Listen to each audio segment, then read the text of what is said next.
Welcome to presentation on focus fund. तो ये focus fund कभी 6 अक्टूबर 2017 को जो सेबी ने एक सर्कुलर जारी किया, जिसके जरिए म्यूचुअल फंड का कैटेगराइजेशन किया गया। एक विस्तृत रूप से सारे के सारे जितने भी फंड और स्कीम होती है उनका कैटेगराइजेशन किया।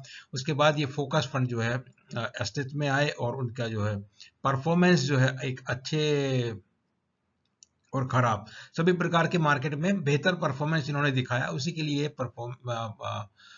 फोकस फंड का जो हमने प्रेजेंटेशन के लिए चुना है। और उम्मीद है इससे जो है आम निवेशक को, जो ज़्यादा रिस्क नहीं लेना चाहते, उनको अच्छा फायदा इसमें निवेश से वो इसका फायदा उठा सकते हैं। तो स्टार्ट करते हैं। स्टैंडर्ड डिस्क्लेमर जो है उसमें जो भी है बाजार जोखिम के अधीन है, जो भी शेयर मार्केट इन्वेस्टमेंट होता है। तो जो म्यूचुअल फंड का ऐतिहासिक परिप्रेक्ष्य था, पहले मल्टी कैप म्यूचुअल फंड के जो प्रेजेंटेशन में भी हमने उसकी चर्चा किया था, इसमें संक्षिप्त में बात करेंगे। तो 1963 में यूटीआई से एक्ट पास होने के बाद यूटीआई म्यूचुअल फंड से जो है शुरुआत हुई भारत में।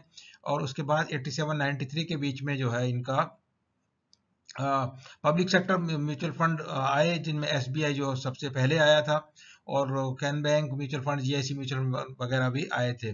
और उसके बाद 93 तक खाली वही थे। 87 और 63 के बीच में सिर्फ यूटीआई अकेला था।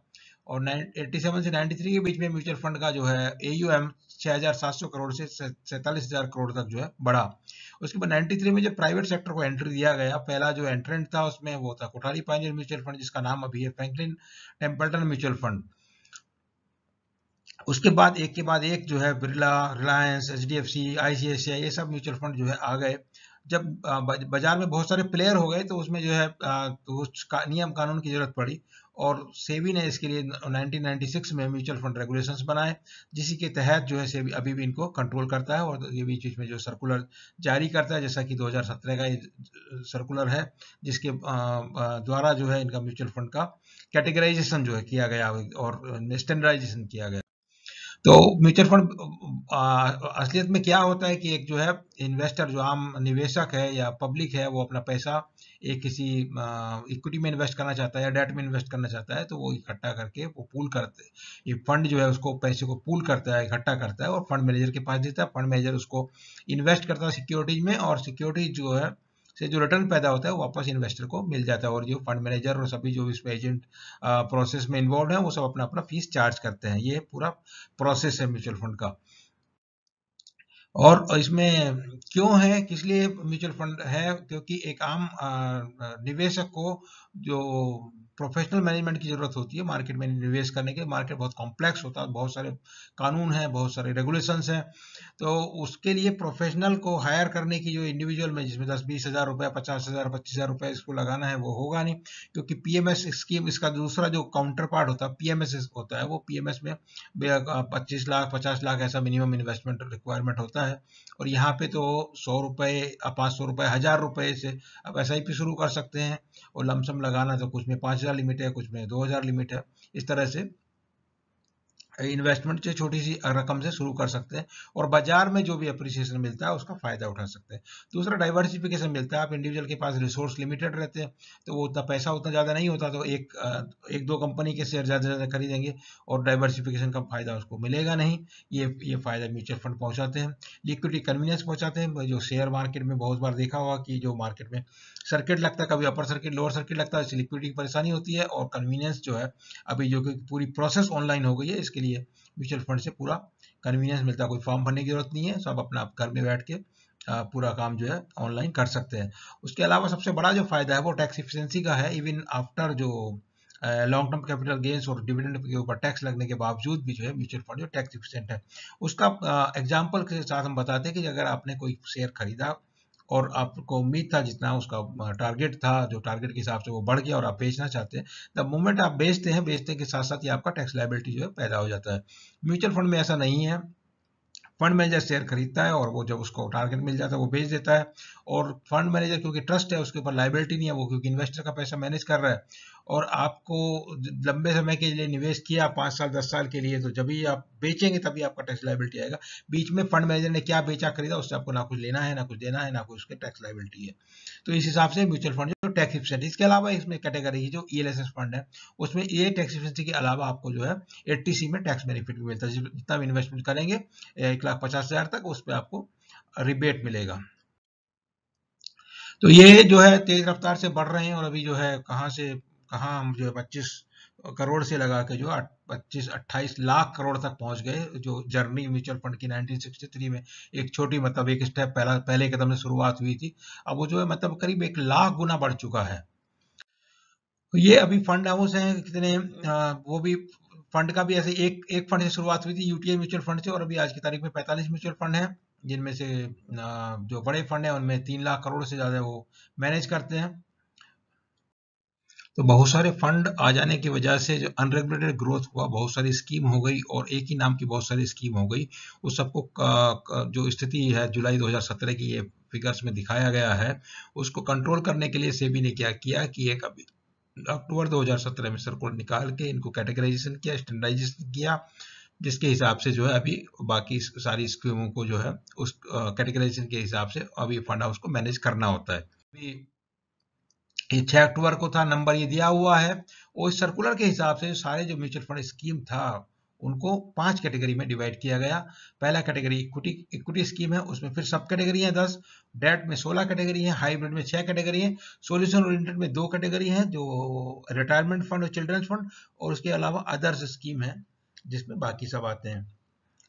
और एक फंड हाउस को एक कैटेगरी में, एक सब कैटेगरी में एक ही फंड लॉन्च करने की अनुमति है, इसमें खाली इंडेक्स फंड और फंड ऑफ फंड जो है वो एक्सेप्शन है, और थीमेटिक और ये सेक्टर फंड जो है उनमें इनको वो सुविधा प्रदान की है कि अलग अलग सेक्टर में एक एक फंड लॉन्च कर सकते हैं। तो अभी जो सर्कुलर था उसके हिसाब से जो large cap, mid cap, small cap को बड़ा अच्छे से डिफाइन किया गया है, कौन सी कंपनी लार्ज कैप है।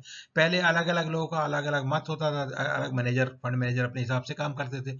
अभी क्या है कि जो 6 महीने जनवरी से जून तक 6 महीने जो मार्केट में ट्रेडिंग हुआ किसी पर्टिकुलर कंपनी का, उसका डेली का एवरेज मार्केट कैप निकाल लिया, और उसको NSE में लिस्टिंग है तो सिर्फ NSE का है, और अगर दोनों में लिस्टिंग NSE BSE दोनों का मार्केट कैप निकाल के उसका एवरेज मार्केट कैप निकाल लिया। इस तरह से सभी कंपनी, जितनी कंपनी में ट्रेड होनी, सभी कंपनियों का एवरेज मार्केट कैप निकाला और उनको जो है डिसेंडिंग ऑर्डर में रख दिया। ऊपर की जो 100 हैं they are called large cap, उनको लार्ज कैप नाम दे दिया। उसके बाद की जो 150 कंपनी है उनको 151 से 250 तक उनका नाम मिड कैप कंपनी में आ गया और की लिस्ट में आ गया, और उसके 251 के बाद जितनी भी कंपनी वो सब स्मॉल कैप है। तो स्मॉल कैप कितनी भी स्मॉल हो सकती है। जो अभी जो लिस्ट निकली थी जुलाई में, मतलब जून एंड के बाद जो जुलाई में जो लिस्ट निकली है उसमें 5,000 से ज्यादा कंपनी है, और जो छोटी कंपनी वो मतलब 10 लाख भी नहीं है उसका मार्केट कैप, बहुत छोटी है। तो उसके अलावा जो है वो लिस्ट जो अम्फी की वेबसाइट पर रहेगी, 5 कैलेंडर दिन डेज के अंदर जो अम्फी को लिस्ट पब्लिश करना होगा, और म्यूचुअल फंड को with in the same month means 31 जुलाई और 31 जनवरी को अपना जो पोर्टफोलियो रीबैलेंस करके नई लिस्ट के हिसाब से उसको अरेंज करना होगा। तो ये वैरायटी है, 10 वैरायटी जो इक्विटी की है, डेट की हम चर्चा नहीं करेंगे, इनके बारे में हमने पहले वाले वीडियो जो मल्टी कैप में वीडियो था उसमें पूरा चर्चा किया था। अब यहाँ खाली फोकस फंड की चर्चा कर रहे हैं। फोकस फंड में क्या है कि जो फंड मैनेजर उसके पास बहुत सारी रहती है, फ्लेक्सिबिलिटी रहती है वो, लेकिन उसका रेस्ट्रिक्शन खाली क्या है कि 30 स्टॉक में खाली इन्वेस्ट कर सकता है। वो स्टॉक मल्टी कैप भी हो सकते हैं, लार्ज कैप भी हो सकते हैं, मिड कैप भी हो सकते हैं, स्मॉल कैप भी हो सकते हैं, कुछ भी हो सकते हैं, तो मगर 30 से ज्यादा में नहीं कर सकता है। तो जून एंड में जो लिस्ट आई है लार्ज कैप मिड कैप की, उसमें new एंट्रेंट in large cap 8 stock ये है, और जो लार्ज कैप से मिड कैप में चले गए उनके नाम इधर दिए हैं, और जो अपग्रेड हो गए मिड कैप से स्मॉल कैप से मिड कैप में और मिड कैप से स्मॉल कैप में, उनका ये यहाँ पे जो है थोड़ा जानकारी। यहाँ पे हमने जो है इनका लिस्टिंग किया, जो फोकस फंड आज की तारीख में आपके पास इन्वेस्टमेंट के लिए अवेलेबल है। इनमें जो 500 करोड़ से कम जिनका AUM उनको छोड़ दिया गया, जिनका जो परफॉर्मेंस रिकॉर्ड 5 साल से कम का है उनको भी छोड़ दिया गया। इस प्रकार आपको 12 जो है ये फोकस फंड अलग अलग फंड हाउस के हैं, और उनमें सबसे बड़ा जो है एक SBI का है और एक एक्सिस का है। तो परफॉर्मेंस इनका जो है एक साल में आप देख रहे हैं कि एवरेज 8-10% के आसपास रिटर्न इन्होंने दिया है। और कुछ मतलब आउटलायर हैं, आईआईएफएल का 18% है, एक आईडीएफसी का 20% है। ये ऐसा हर समय में नहीं आता है, वो कभी मतलब एक्सेप्शन है, क्योंकि आप देखेंगे अगर आप 2 साल में जाएंगे या तो 3 साल में जाएंगे तो उनका उतना परफॉर्मेंस नहीं है, ये वो लंबे समय में उतना ज़्यादा नहीं मिलता है। ये जब वो ऐसा देख के कभी भी इन्वेस्ट मत कीजिए। तो ये फोकस फंड के बारे में जो है, रेगुलर कैटेगरी जो है उसमें रेस्ट्रिक्शन होता है फंड मैनेजर के पास कि जो लार्ज कैप का फंड मैनेजर है उसको 100 स्टॉक का जो लिस्ट दिया उसी के अंदर में अपना फोकस करना है, उसी से आपको स्टॉक चुनने हैं और उसी से आपको जो है रिटर्न बना के देना है। मिड कैप वाले के पास 150 का लिस्ट रहता है और स्मॉल कैप के पास जो लिस्ट रहता है वो बहुत बड़ा लिस्ट रहता है। और इस प्रकार से मगर रेस्ट्रिक्शन है। और जो फंड मैनेजर है फोकस फंड का, उसका रिस्ट्रिक्शन है कि उसका 30, पर 30 को कहाँ से चुनेगा, उसके पास पूरा उसके बारे में फ्रीडम दिया गया है। और इस हिसाब से जो है एक अगर अच्छा स्टॉक पिकर फंड मैनेजर है तो वो फोकस फंड में एक अच्छा परफॉर्मेंस डिलीवर करने की पॉसिबिलिटी बना रहता है। तो ये फिलॉसफी था फोकस फंड का कि जो एक्सेसिव डाइवर्सिफिकेशन है वो मतलब काउंटर प्रोडक्टिव हो जाता है, उससे आपको फायदा मिलने की बजाय जो है जो इंक्रीमेंटल जो बेनिफिट है, जो आप मतलब 30 से 50 स्टॉक में जाएंगे तो जो 50 ऐड किए उसमें इंक्रीमेंटल बेनिफिट इंक्रीमेंटल इफर्ट के हिसाब से नहीं होगा और फोकस फंड मैनेजर का जो है वो डाइवर्ट हो जाएगा। तो इसलिए 30 बड़ा ऑप्टिमम लिमिट एक रखा हुआ है और इसके हिसाब से जो है इनका परफॉर्मेंस जो अलग अलग मार्केट साइकिल जो हुए हैं, मतलब जो अच्छा मार्केट रहता है, बियर मार्केट रहता है, बुल मार्केट रहता है, और कभी बहुत हाइप रहती है और कभी मतलब डेस्पेयर इस तरह की सभी स्थितियों में जो इनको उम्मीद होती है कि ये फंड जो है अच्छा जो है परफॉर्म करके अच्छा रिजल्ट जनरेट करेंगे। जो लॉन्गर पीरियड में है रिटर्न आपको अच्छा मिलता है 3 से 5 साल के बीच में, और उसके हिसाब से जो है फंड मैनेजर का परफॉर्मेंस आपको आकलन करना चाहिए। ऐसा नहीं कि 3 महीने या 6 महीने में बहुत अच्छा परफॉर्मेंस आ गया तो स्विच कर दिया, या फिर किसी का तो परफॉर्मेंस थोड़ा डाउन हो गया तो उसको छोड़ दिया, ऐसा तो। और जो ये फोकस ये कैटेगरी है, ये थोड़ा इसमें हमको ऐसा लगता है कि रिस्क रिलेटिवली जो मिड कैप और स्मॉल कैप से कम है, रिटर्न भी कम है, लेकिन जो कंफर्ट है वो इसमें रिलेटिवली ज़्यादा है, क्योंकि फंड मैनेजर फोकस रखता है और जो लार्ज कैप के तुलना में इनके जो रिटर्न थोड़े ज़्यादा मिलते हैं।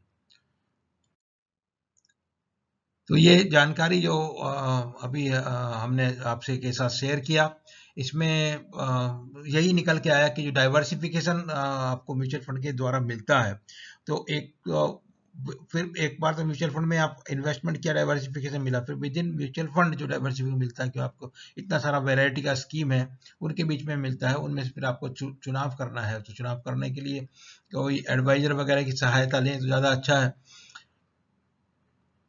और फोकस फंड में जो है जैसे जैसे उनका साइज बढ़ता है, थोड़ा सा फंड मैनेजर को बड़े साइज के स्टॉक में फिर जाने की जरूरत पड़ती है, क्योंकि एयूएम का लिमिट रहता है, एक स्टॉक में 10% से ज़्यादा वो इन्वेस्टमेंट नहीं कर सकते हैं, और नंबर ऑफ स्टॉक भी 30 से ज़्यादा नहीं बढ़ा सकते हैं।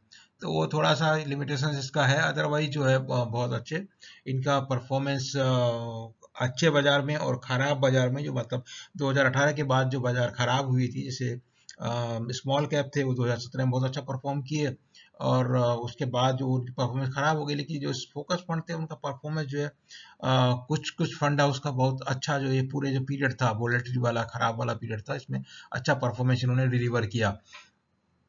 वैसे अगर इन्वेस्टर थोड़ा रिस्क टेकिंग कैपेबिलिटी रखता है और उसका होराइजन लंबा है, 3-5 साल का है, तो मिड कैप उसको के लिए बेटर है। और अगर मिड कैप में इन्वेस्टमेंट करने से कंफर्ट नहीं है तो फिर उसके लिए फोकस फंड जो है एक अच्छा विकल्प है।